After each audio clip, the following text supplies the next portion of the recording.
Maaalala natin that mutual funds are a way to invest in stocks, bonds, and money markets without actually buying these products yourself. May fund manager na namamahala sa pera mo at inilalagay ito sa iba't ibang investment. Ang insurance naman, mahalaga kasi naguhulog tayo ng premium regularly para may makuha ang ating pamilya kung sakaling may mangyari sa atin.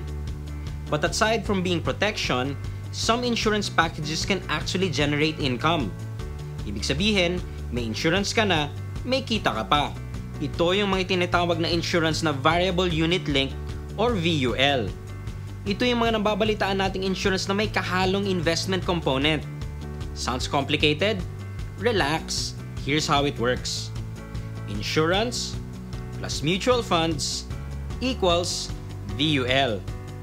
Kapag may insurance plan ka, ibig sabihin may hinuhulugan kang pondo.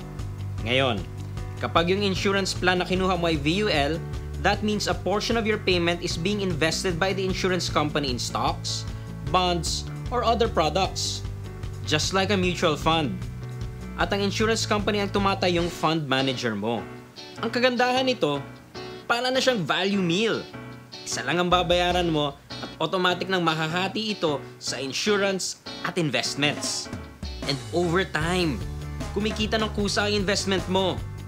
So kung bibili ka na rin lang ng insurance, may option kang idagdag na rin yung investment mo in the form of a VUL.